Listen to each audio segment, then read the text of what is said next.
Infrastructure, both physical and digital, is actually a fascinating story. From 5G penetration to dedicated freight corridors, India is unclogging its mobility, ladies and gentlemen. And whilst we're at it, like the Dhola Sadia Bridge as well, the second longest, ladies and gentlemen, Dhola Sadia Bridge, which is the second longest connecting the remote northeast states of Assam and Arunachal Pradesh. This bridge connects people from the village of Dhola in the south to the village of Sadia to the north, helping with their lives and livelihood. The bridge is cutting down time for daily commuters by 5 hours, ladies and gentlemen, क्योंकि बनेगा तो बढ़ेगा India. Absolutely, Kabir. And in an era defined by rapid digitization, infrastructure development, his insights and experience, and we are talking about Union Minister Ashwini Vaishnav here, are invaluable as we navigate challenges and opportunities that lie ahead.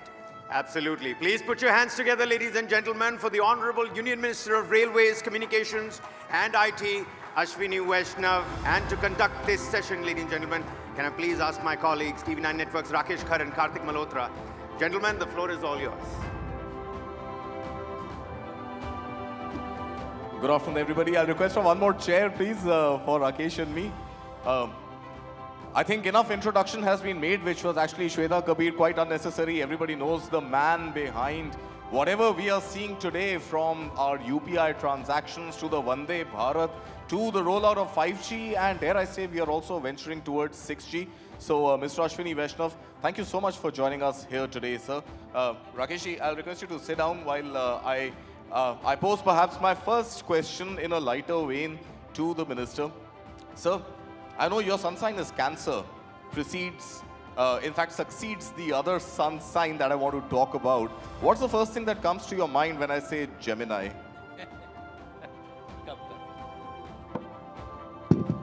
Gemini must make sure that its models are properly trained. The racial bias and many other biases will not be tolerated. Mr. Vaishnav, we are in an interesting situation. At one level, we want to engage with the tech behemoths, and they're omnipresent, as we all know. They have a far greater share of the wallet, the share of voice, and now Gemini, as we say, it's peddling a narrative which is not based on facts.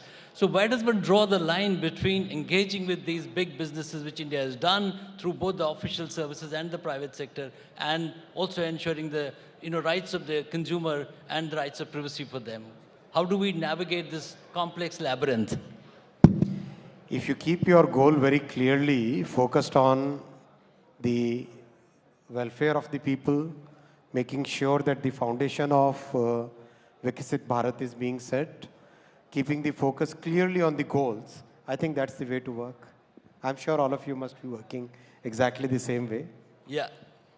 Please. Mr. Vaishnav, I want to understand from you. Obviously, we did a session on AI a couple of hours before you joined us today. And the large concern in the room was about the fact that how do you draw that fine balance between innovation and regulation? We haven't really seen yet, and I'm hoping by July, if the timelines given by your ministry are to be believed, then by July, we will have formal AI regulations on the table.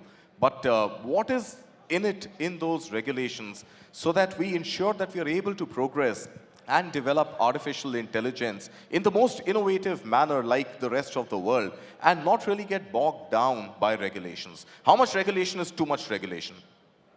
See, we have already demonstrated to the world that it is possible to have a regulatory structure which basically balances regulation and innovation. There are two such examples of this. First is the DPDP Act, second is the Telecom Act. Both of them are very clear examples of how fine balance between innovation and regulation can be very nicely done. And this has been noticed by the world.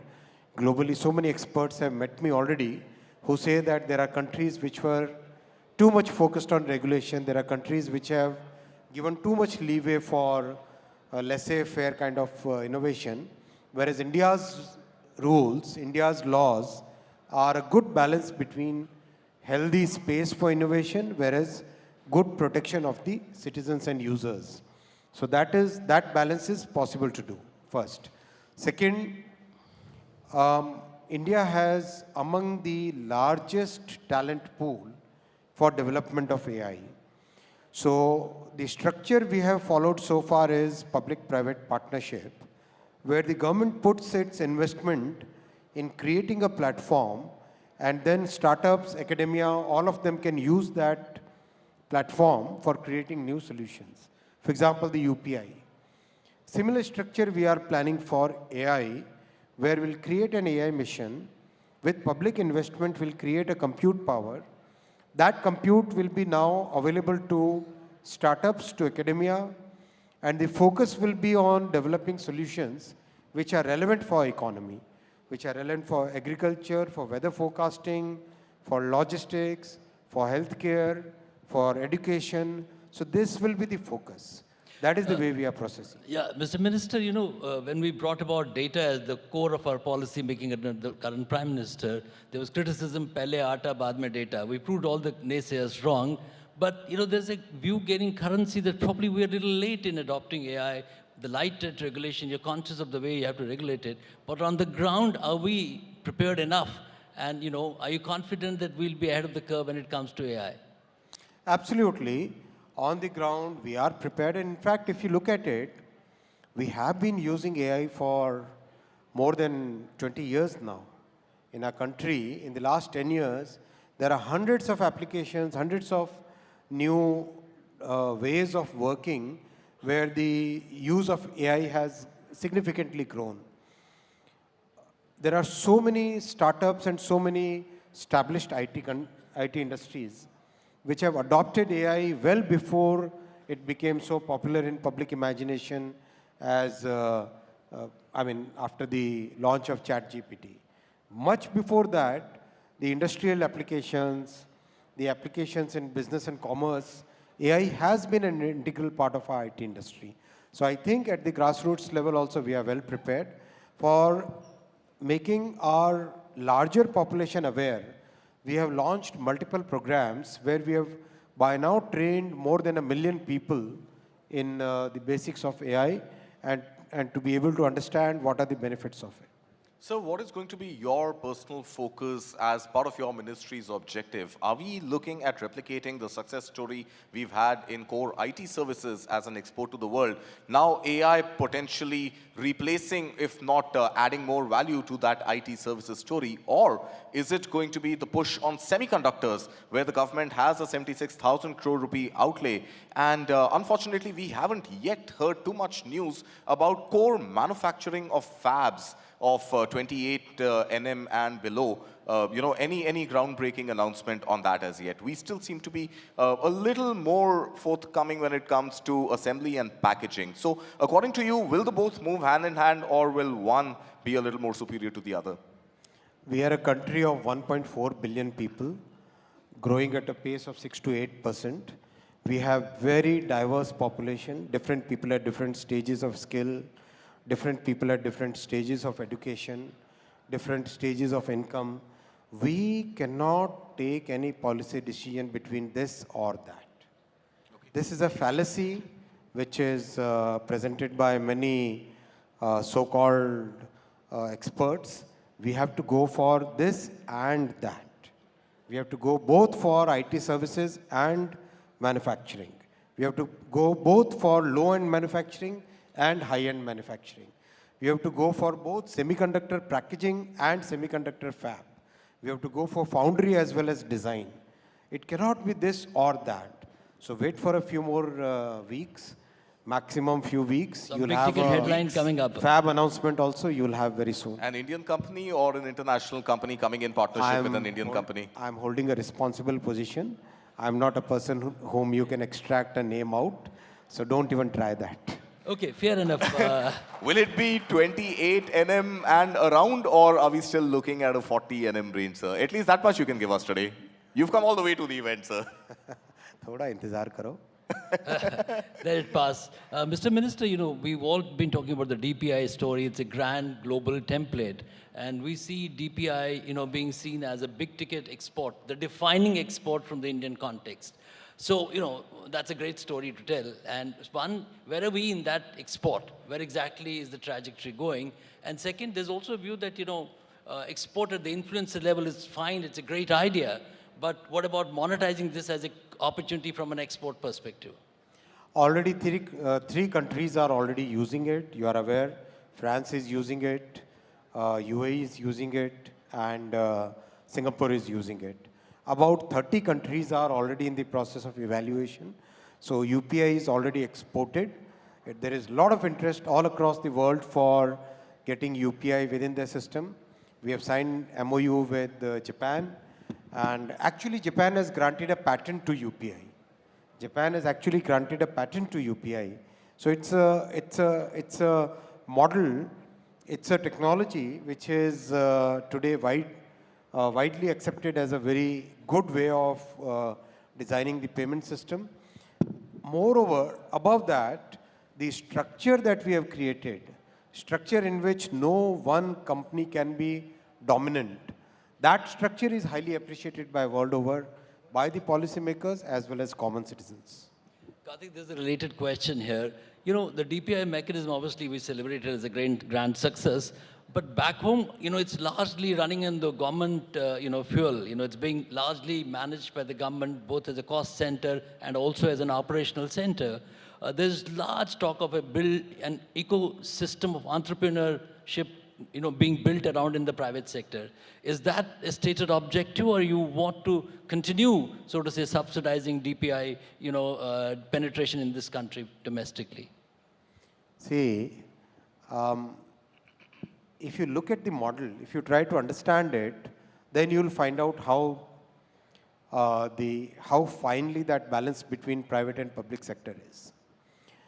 Had it been purely developed by the private sector, imagine the concentration of this entire very, very important part of the Indian economy in the hands of one corporate or two corporates. Correct? Had it been purely done by government, there would be significant level of, we wouldn't have been able to reach a level which the energy of entrepreneurs can really take it forward.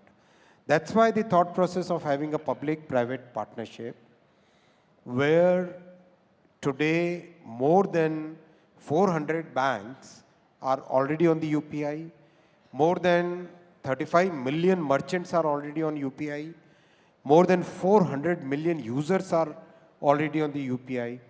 If you want to start a payment application tomorrow, you can actually do it. So what is the idea? The idea, thought process is, our Prime Minister is very clear that technology has to be democratized. Technology should be available to every common citizen, as much to you as to a person in the remote parts of Jharkhand, as much to a person in Mumbai, as to a person on the boats of Kerala. It has to be equally available to everybody. That is the thought process by which this entire system has been designed. It is working very well. The world is appreciating, because this flattens the difference between the haves and have-nots. This is a way of inclusive growth. One of the most important objectives of Prime Minister Modi ji's economic policy is inclusive growth. Program after program is designed for inclusive growth. Everything that we do is designed to have has inclusivity as an integral part of it. Sir, I appreciate the UPI initiative of financial inclusion and the geographic unlimitations that it opens up. But in the context of ONDC, which is again an integral component of the overall DPI architecture, within ONDC, do you feel there is need for the government to actually create a platform and an enabling ecosystem for buyers and sellers? Aren't you, in a way, then getting into a competitive zone with private players? ONDC is a network of networks. Right. It is a network of networks. It's a platform of platforms, right? So today, let's say, Flipkart can also be part of ONDC, platform becoming part of the ONDC, right? Somebody who's new, who doesn't have a platform but wants to have an innovative test and innovative idea, they can also be a part of this. And a large part of the merchant community, especially the small retailers, very small logistics providers, they need not be worried about the concentration of power in the hands of a few. Okay. That's very important. That's why I sincerely believe, and I request all the policymakers to think about this as a way to, once again, democratize technology, make sure that technology is accessible to all, make sure that it doesn't get concentrated in the hands of the few. Is it fair for the government to keep subsidizing it, sir? There is no question of subsidizing it. Both the programs, whether it is UPI, whether it is ONDC, whether it is healthcare program, the logistics platform, education platform, every such platform has its own ways of monetizing, correct? Today, most of the UPI players, most of the ONDC players, most of the healthcare players, they are actually finding the platform as a way to increase their income. There is no question of subsidies here. Mr. Minister, the entire India economic growth story for decades has rested on the strength of our IT pack. But given the global headwinds, we have some challenges there. There are emerging economies also competing in that space.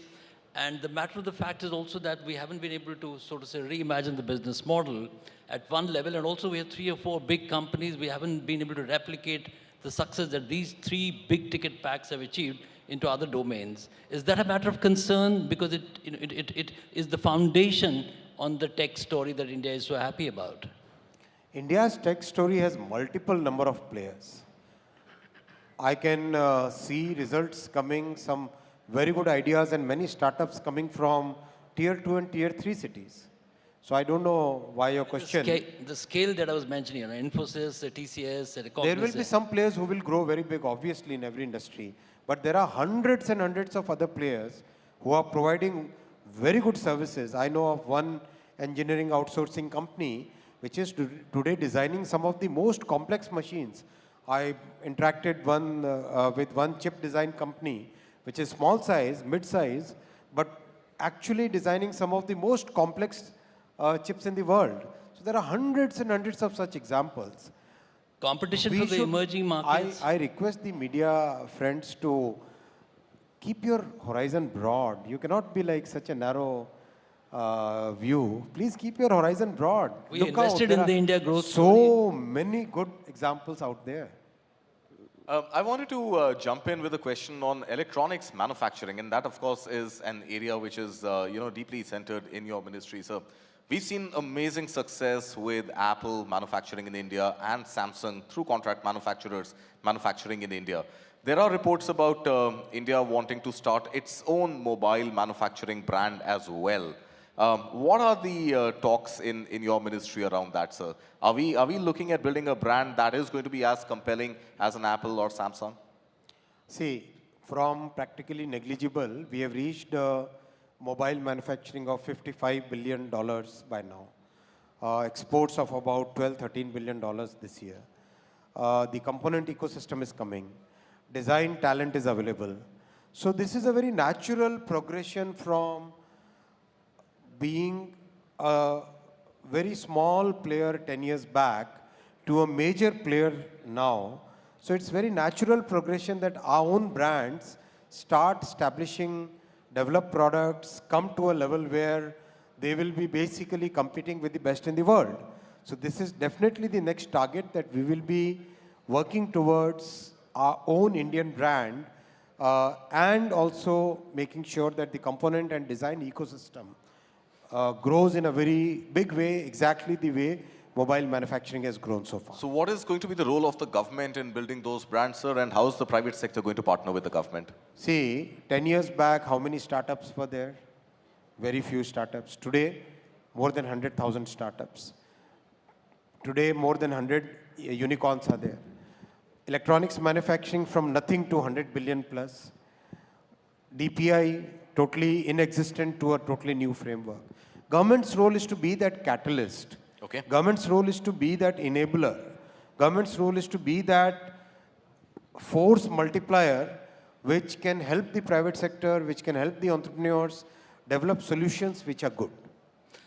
Mr. Minister, you're also revolutionizing the public mobility infrastructure in this country through the railways, and railways have a new name in Vande Bharat in terms of the public face, especially in the urban India.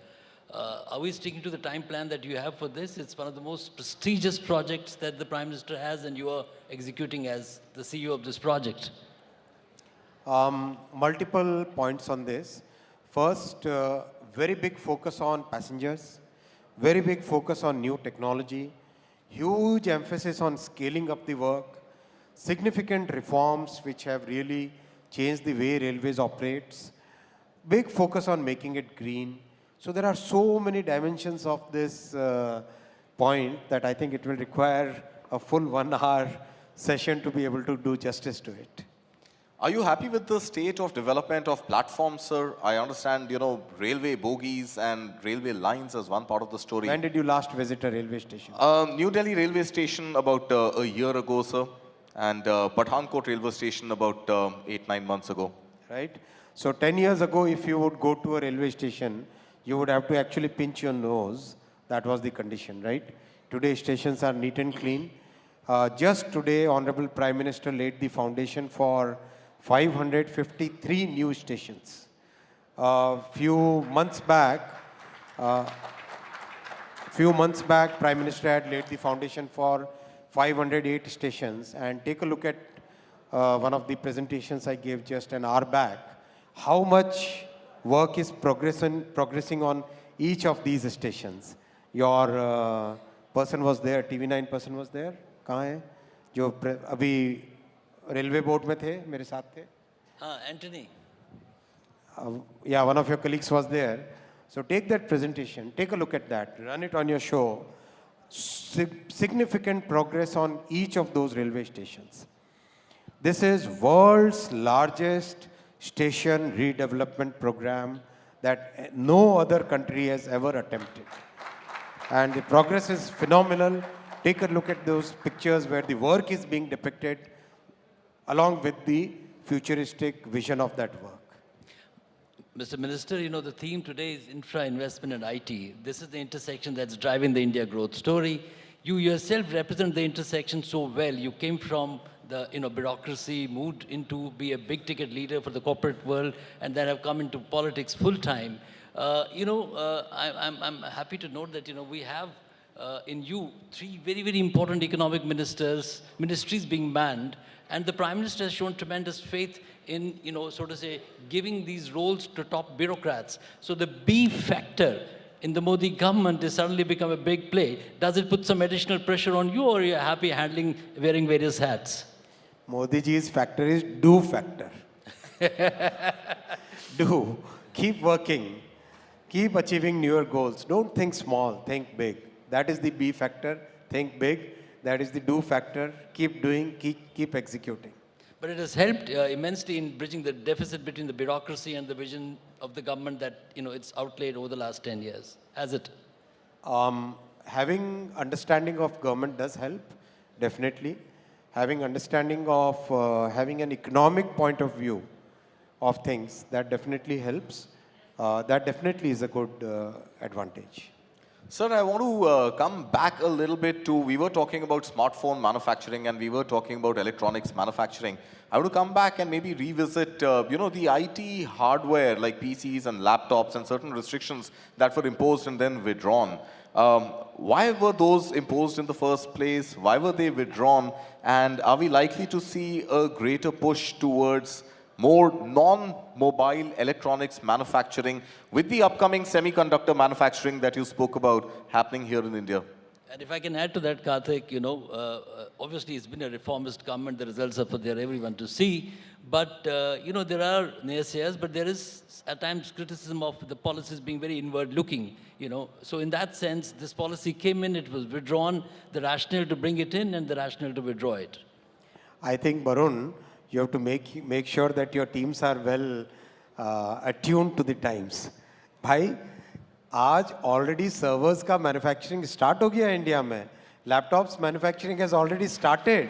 थोड़ा जाके cover करो यार. These are good things which are already happening. It's not a question of inward-looking policy. This is a question of Atmanirbhar Bharat. Atmanirbhar Bharat is a way of strengthening our industry, the way of using our design talent, creating a policy framework that encourages these actions. All the policies that we are making are done in consultation with the industry. There were extensive consultations. There are extensive consultations for everything that we do. You have seen when we formulated the DPDP Act, the consultations ran in the excess of 40,000 consultations. Telecom bill, 2022 onwards, we started working on it. I would have personally sat through at least 80 of consultations with the industry participants. Whatever we do, whatever policies come out, are basically done absolutely in consultation with the industry, and we are always open to changes. If something is giving a wrong signal, change it. Absolutely. If it has been done, even though if it is done with the industry in consultation with industry, even after that, if there is a signal which is not correct, then change it. Do you think it did give out the wrong signal, sir? Absolutely not. The industry was very clear on what it meant. Industry was very clear, and they were very comfortable with whatever was happening, and they only suggested that no, modify it like this so that the signal is correct. Okay.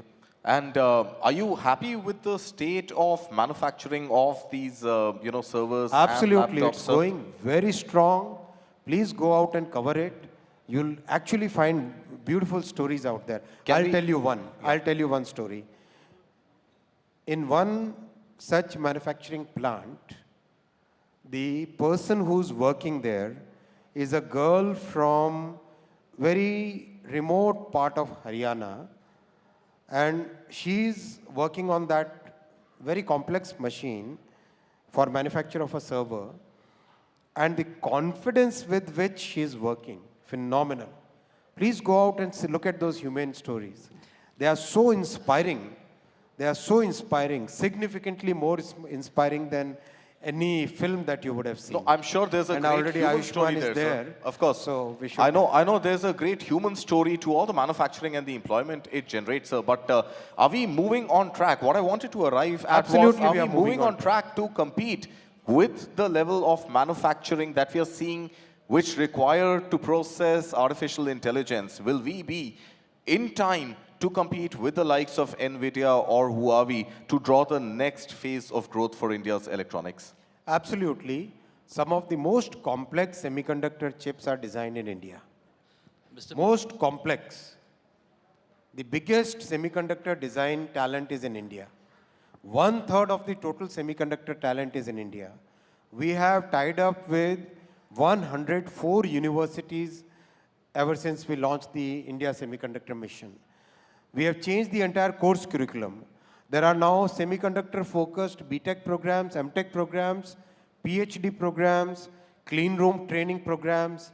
So there is absolutely a clear path towards India becoming the semiconductor capital of the world in the coming years. Nothing can stop it.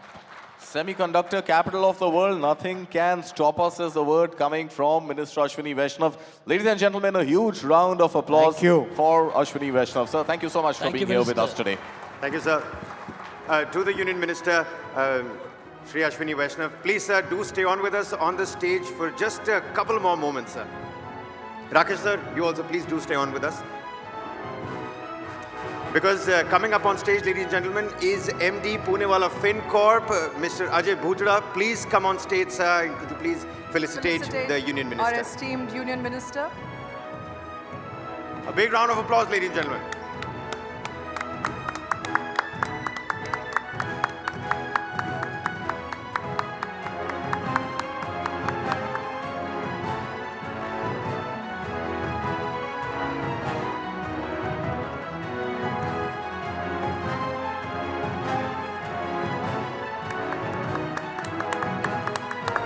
Thank you so much, sir, for coming and gracing this occasion.